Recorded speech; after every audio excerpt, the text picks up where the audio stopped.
Hello बच्चों, let's read the question. The question says given below are some examples of motion. State in each case if the motion is 1, 2 or 3 dimensional. और question given है a carrom coin rebounding from the side of the board. ठीक है बच्चों।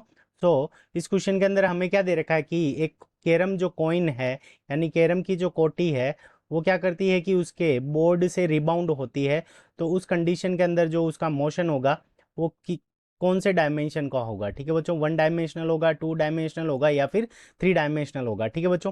सो इस question को करने के लिए हम सबसे पहले जो मोशंस के जो टाइप है तीनों वो देख लेते हैं। तो सबसे पहला हमारा जो मोशन है वो 1D motion. 1D motion means क्या हो जाएगा, 1 डायमेंशनल मोशन।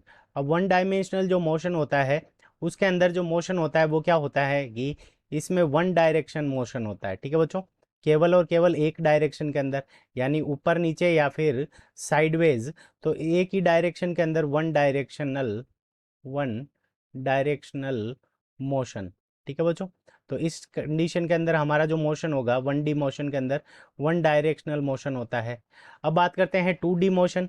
ठीक है बच्चों। तो 2D मोशन के अंदर क्या होगा कि हमारी डायरेक्शन कितनी हो जाएगी, 2 डायरेक्शन हो जाएगी।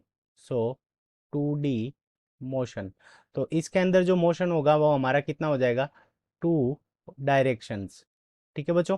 तो 2 डायरेक्शन या फिर इसको हम क्या कह सकते हैं कि जो हमारा मोशन होगा वो क्या होगा कि एक प्लेन के अंदर होगा। ठीक है बच्चों, एक प्लेन के अंदर होगा या फिर 2 डायरेक्शन के अंदर जब मोशन होता है तो उस कंडीशन के अंदर हमारा जो मोशन होता है वो 2 डायमेंशनल मोशन होता है। अब बात करते हैं 3D मोशन। अब 3D मोशन के अंदर हमारा जो मोशन होता है वो क्या होता है कि किसी भी डायरेक्शन के अंदर या फिर 3 डायरेक्शन के अंदर या फिर स्पेस के अंदर जो मोशन होता है, तो यहाँ पे हमारी नंबर ऑफ डायरेक्शन क्या हो जाएगी, तो 3। तो 3 डायरेक्शन के अंदर मोशन होगा या फिर इसको हम क्या कह सकते हैं कि स्पेस के अंदर मोशन। स्पेस का मतलब कि किसी भी डायरेक्शन के अंदर मोशन हो जाएगा तो हमारा वो 3 डायमेंशनल मोशन हो जाएगा। अब कैरम बोर्ड की अगर हम बात करें तो ये हमारा क्या है, कैरम बोर्ड है। और यहाँ पे मान लो कि कैरम की जो कॉइन है वो यहाँ से इस तरफ स्ट्राइक करके फिर वापस इस तरफ आती है। ठीक है बच्चों, तो ये कॉइन हमारी यहाँ पे पहुँच गई। तो देखो सबसे पहले जो मोशन हुआ है वो क्या हुआ है, आगे की तरफ, यानी इसको अगर हम वाई डायरेक्शन मान लें तो वाई डायरेक्शन के अंदर मोशन हुआ है।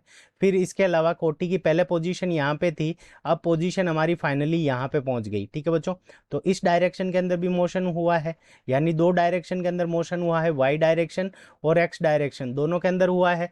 तो 2 डायरेक्शन के अंदर ये मोशन हुआ है। तो जो मोशन है कैरम के कारण वो क्या हुआ है, 2 डायरेक्शन। अब 2 डायरेक्शन के अंदर जब मोशन हुआ है तो उस कंडीशन के अंदर हमारा जो मोशन हो जाएगा वो कौन सा हो जाएगा, 2 डायरेक्शनल के लिए हमारा 2D, यानी 2 डायमेंशनल मोशन। ठीक है बच्चों।